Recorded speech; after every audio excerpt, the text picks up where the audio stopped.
talk show. Recorded live.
Well, thank you, everybody. This is Freedom Fighters for America radio show. We have with us tonight Mr. Stew Webb, and he has an abundance of information for us out there tonight. So with that, we welcome Mr. Stew Webb. Thank you for joining us tonight, Mr. Webb. Well, thank you for having me, Chris. You're you welcome. Call me Stu instead of Mr. Webb. Okay. Okay, Stu. Can you please give us some of the background that you have pertaining to some of the information that you have on your website, and please give us that website address? Well, my website is www.stewwebb.com, and it's spelled STEWWEBB.com. Mm-hmm. And to give you my background, Chris, in 1980, I married a girl in Kansas City, married her in 1981.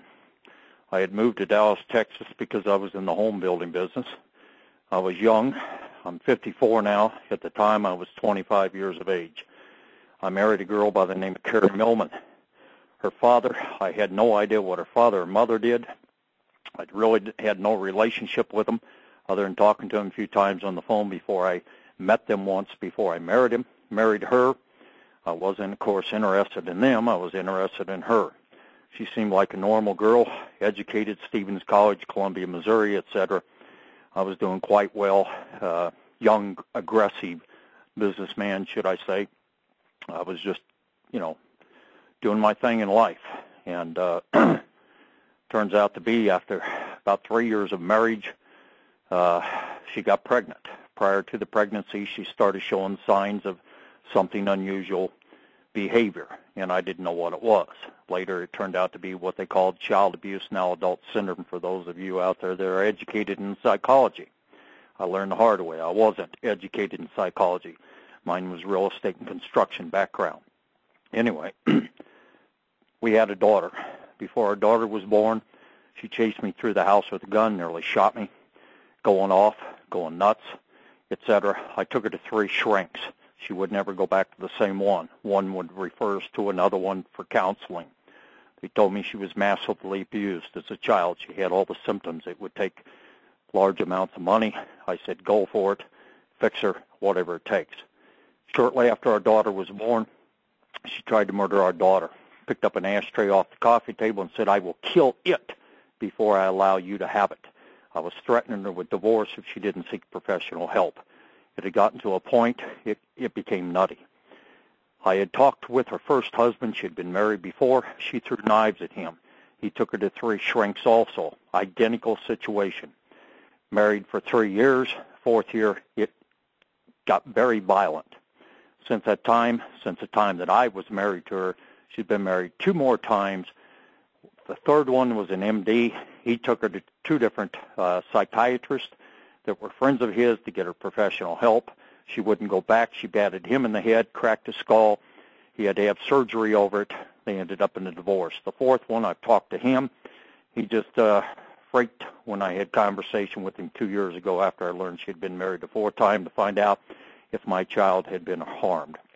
What ended up happening, when she tried to murder our daughter, they told me they could either arrest her or for attempted murder and also assault and battery upon me, or they said it's the end of your marriage, basically is what the cops in Carrollton, Texas told me, And I said, yeah, I realize that. They said, if you're willing to get her help, we can bring Texas Child Welfare involved, and they will order her to undergo psychiatric evaluation within 7 days. I said, go for it. I still was in love with her at the time. I said, let's get her fixed. So the next day, she disappears with my daughter. She files divorce papers before she leaves Dallas, Texas, and away goes trouble down the drain, is basically I was the trouble and what she had done. And her parents bought her out of it. I got a divorce a year later. They terminated my parental rights under a default judgment where I wasn't even notified that the hearing went down. I didn't even know about it. I thought there was a divorce trial coming up. 2 months later, I found out that and I had an attorney that backed out of the case about 30 days before this occurred. He got scared. He told me, he says, I want to live. You don't know who you're up against. He says, you will spend the rest of your life trying to have a relationship with your daughter.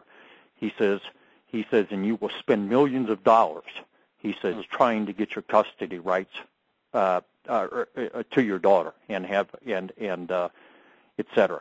Well, anyway, a month later, they took advantage of it, did a parental right termination. I found out, I began to investigate the judge in Dallas, Texas, Linda Thomas, and I found out this woman had terminated over 1,800 parental rights, and she was doing it for money. In my particular case, she took a loan from Leonard Millman, my ex-father-in-law that owned the Republic Bank of Texas, which is now collapsed, and she took a loan she never paid back, and it was ironic, but an attorney that was disbarred, that was part of the Democratic Party, that was exposing the fact that the Republican criminals were infiltrating the Democratic Party about 4 years back, and tried to bring her up on charges over that loan situation and bring her up and take her off the bar. And he basically got chased out of town over it. So that's, and then what I began to do after this parental termination, I said, I'm a father. I'm not going to live in a state where they can take your children from you. And I left Dallas, Texas, went back to Kansas City. The economy was back in good shape at the time. And I tried to get, of course, back in the building business. I was doing remodeling, and I did that until 1991. I investigated from 1986 or 1985 through 1991. I investigated my ex-father-in-law in 1986. This all occurred in 84 and 85 to me. In 86, I went to the FBI in Kansas City, made my first report. It's up on my internet site. Anybody can go to stewwebb.com, left-hand or the right-hand column, scroll down or go to table of contents. It's on the right column. Look at Stew Webb info.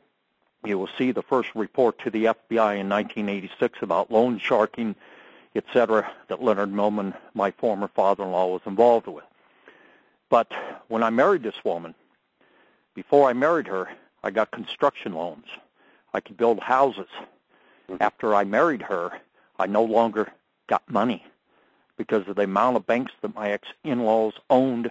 I did not know they were one of the 100 richest in the world, one of the Knights Templar Illuminati bankers, as what they are referred to as. So after that, I never connected the dots until later on in life, in the mid-90s. But by 1991 or 1988, I said, this guy owns billions, $15 billion worth of bare land in Colorado alone. Him and his partner, Albert Rose and Leonard Millman, they owned, as an example, DBA, doing business as National Brokerage Company, limited partnership that owned First National First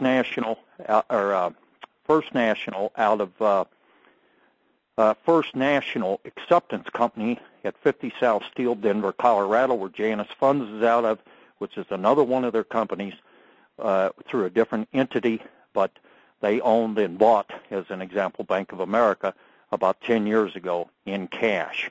When my ex-in-law died 4 years ago, he controlled Bank of America, Citicorp, AIG, the different ones that are in the hot seat right now and in the box. But in 1988, I went to, because I had been reporting since 86 to the FBI, and as soon as I went to the FBI, I'd never been arrested in my life other than, getting a speeding ticket one time or a couple, 3 times.